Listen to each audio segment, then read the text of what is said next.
चलिए देखते हैं आईआईटी जैम 2005 का क्वेश्चन है। Question number 3। क्वेश्चन क्या है? Benzyl chloride is reacted with different nucleophiles shown below. ये न्यूक्लियोफाइल ढेर सारे दिए गए हैं, इनसे हम बेंजाइल क्लोराइड को रिएक्ट करा रहे हैं। ये डिफरेंट न्यूक्लियोफाइल्स हैं और इनका कहना क्या है?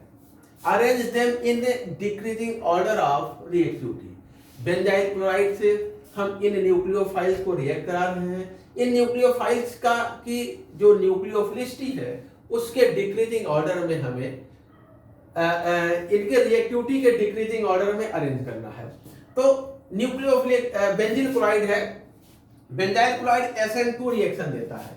अगर हम देखें बेंजील क्लोराइड जो है ये SN2 रिएक्शन देता है, बेंजीन के कॉन्जुगेशन में होता है ये, तो SN2 रिएक्शन देता है कटायन। और चाहे SN1 रिएक्शन हो चाहे SN2 रिएक्शन हो, चाहे जो रिएक्शन हो, रिएक्शन का जो रेट है वो न्यूक्लियोफाइल न्यूक्लियोफिलिसिटी इनकी जो स्ट्रांग न्यूक्लियोफाइल होगा तो रिएक्शन का रेट फास्ट होगा और वीक न्यूक्लियोफाइल होगा तो रिएक्शन का रेट स्लो होगा।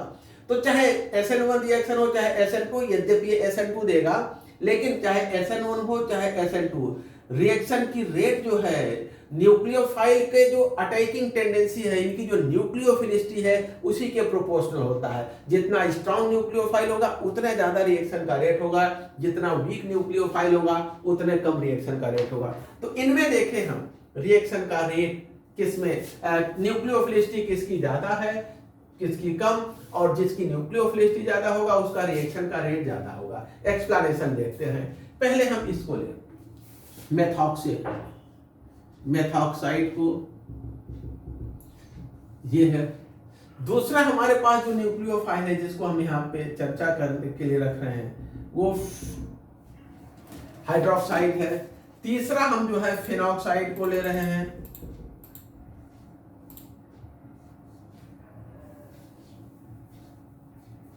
चौथा हम जो है इसको ले रहे हैं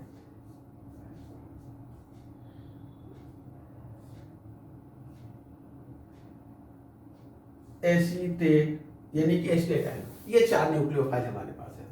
देखिए इनमें जितने जो न्यूक्लियोफाइल आइटम है वो सब में सेम है, ऑक्सीजन है। इसमें भी ऑक्सीजन अटैकिंग आइटम है, इसमें भी ऑक्सीजन है, इसमें भी ऑक्सीजन है, इसमें भी ऑक्सीजन है। सबका अटैकिंग आइटम सेम है। अर्थात जब इनकी ये सेम आइटम है तो एटम्स की इलेक्ट्रोनेगेटिविटी का इनकी न्यूक्लियोफिलिसिटी पर कोई इफेक्ट नहीं है।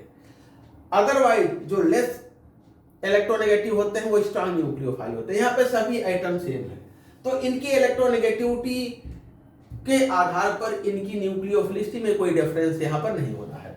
नेक्स्ट देखा जाए, इन पे सभी पे एक एक नेगेटिव चार्ज है, तो हम इनके नेगेटिव चार्ज यानी कि जो न्यूट्रल होते हैं, वीक न्यूक्लियोफाइल होते हैं, जिन पे नेगेटिव चार्ज होता है वो स्ट्रांग न्यूक्लियोफाइल, तो सभी पे नेगेटिव चार्ज है। अब हम इनकी न्यूक्लियोफिलिसिटी का डिसीजन करेंगे इनकी जो इन पर जो चार्ज है उसकी डेंसिटी पर।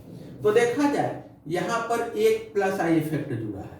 इस ऑक्सीजन पर न्यूक्लियोफिलिक आइटम पर कैसा ग्रुप जुड़ा है? प्लस आई इफेक्ट शो करने वाला ग्रुप। ये ऑक्सीजन की इलेक्ट्रॉन डेंसिटी को या नेगेटिव चार्ज की इंटेंसिटी को बढ़ा रहा है, ये इंक्रीज करता है किसको? Intensity of negative charge, intensity of negative charge. यहां पर कोई ऐसा फैक्टर नहीं है जो इलेक्ट्रॉन डोनेट करके नेगेटिव चार्ज की इंटेंसिटी को घटाए। यहां पर देखिए इसका जो है एक माइनस आई इफेक्ट है बेंजीन का, वो माइनस इलेक्ट्रॉन देने की प्रवृत्ति रखता है, यानी कि बेंजीन का माइनस आई इफेक्ट है। ये जो है इसकी चार्ज इंटेंसिटी को घटा रहा है, डिक्रीजेस चार्ज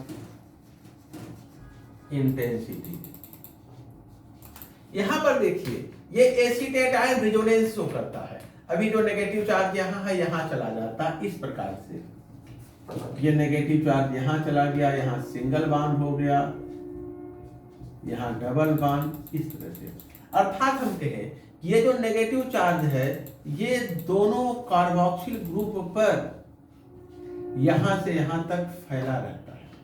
तो फैलने के कारण इसकी इसकी इंटेंसिटी और कम हो गई। तो सबसे ज्यादा चार्ज की इंटेंसिटी यहां है, तो ये सबसे स्ट्रांग न्यूक्लियोफाइल है, ये उससे वीक है, ये उससे वीक है और ये सबसे वीक है। तो रिएक्शन का रेट इसके साथ सबसे ज्यादा होगा, इसके साथ सबसे कम होगा।